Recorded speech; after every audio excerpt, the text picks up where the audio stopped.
Assalamualaikum warahmatullahi wabarakatuh. Di sini saya akan mempresentasikan proposal tugas akhir saya bagi Safira Ramadhani NIM 18660025 yang berjudul Redesign TWSL Kota Probolinggo.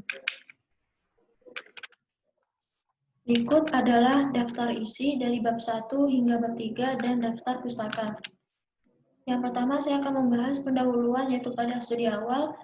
TWSL terletak di Jalan Basuki Rahmat, Kota Probolinggo, dengan kepanjangannya yaitu Taman Wisata Studi Lingkungan yang diminati oleh pengunjung seluruh usia. Namun lambat laun semakin menurun sehingga tercipta keinginan untuk menambah satwa baru dan memperbaiki tampilan luarnya. Namun satwa baru tersebut dikabarkan mengalami stres akibat dari habitat barunya di kandang.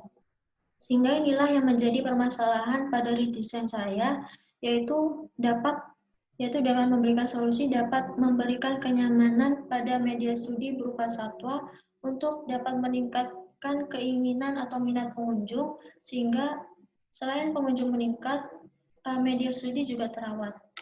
Selanjutnya, pada pendekatan yang digunakan yang sesuai yaitu arsitektur perilaku, sehingga tercipta interaksi yang baik antara manusia dan lingkungan. Dan juga berdasarkan pada nilai keislaman dari ayat dari surat tersebut, yaitu pentingnya mempelajari alam sebagai terutama khalifah di bumi ini. Selanjutnya pada tujuan desain, yaitu dapat memberikan kenyamanan bagi para pengunjung dan juga media studi berupa satwa dengan memahami perilakunya. Dan selanjutnya pada kriteria desain yang diutamakan yaitu desain hanya menunjang dan tidak lebih dominan dari alam. Lalu juga memahami psikologi pengunjung dalam ketertarikan studi lingkungan hidup. Lalu pada ruang lingkup desain yang pertama mengenai pengunjung yaitu universal user, lalu fungsi dan aktivitasnya yaitu studi lingkungan, pengolahan sampah dan dekat dengan alam.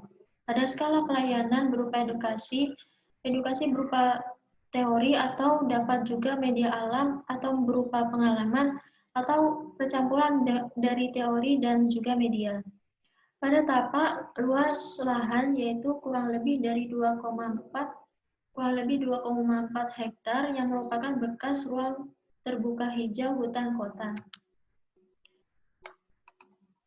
Selanjutnya, yaitu pada bab data terdapat referensi objek yang saya ambil berdasarkan fasilitas penunjang yang sudah ada dan yang dibutuhkan, yaitu toilet umum, sirkulasi universal, perpustakaan mini, ruang publik, bangunan outdoor, dan juga kandang satwa berupa standar-standarnya.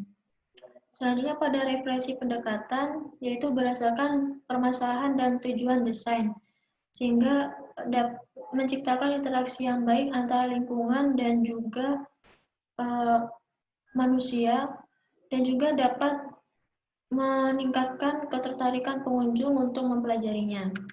Selanjutnya pada referensi keislaman, berdasarkan dari ayat tersebut, terdapat hal inspiratif yang dapat diambil, yaitu perilaku alam yang patut dipelajari, lalu bagaimana seharusnya perilaku manusia terhadap alam, lalu beberapa metode dan prinsip dalam mempelajari alam. Selanjutnya pada data kawasan, TWSL berada di kawasan pariwisata dan dekat dengan kawasan perumahan dan sempadan sungai. Lalu pada data tapak, sirkulasi menuju tapak tergolong mudah untuk dicapai karena berada di jalur arteri primer, sehingga juga menciptakan kebisingan yang tinggi. Lalu pada batas tapak yang paling merugikan yaitu terdapat pembuangan akhir sementara yang berada di depan pintu keluar TWSL. Lalu pada studi preseden saya mengambil contoh beberapa kandang dari berbagai daerah untuk memahami kondisi atau kandang seperti apa yang dapat memberi kenyamanan pada satwanya dan juga tentunya diminati oleh banyak pengunjung dan memiliki dan juga fasilitas penunjang mana yang sesuai untuk area konservasi. Lalu pada bab pola pikir terdapat skema proses desain, yaitu dari awal saya menentukan judul hingga proses menuju hasil redesign agar tercipta hasil yang baik. Lalu pada ide dasar desain, yaitu berdasarkan dari isu permasalahan, pendekatan, dan juga rencana desain dari kriteria desain sebelumnya, sehingga tercipta tagline Feel the Natural Vibes, yang memiliki arti merasakan getaran alam, yaitu dengan cara mempelajarinya, memahaminya, atau merasakan bagaimana keinginan alam yang pastinya baik untuk kita.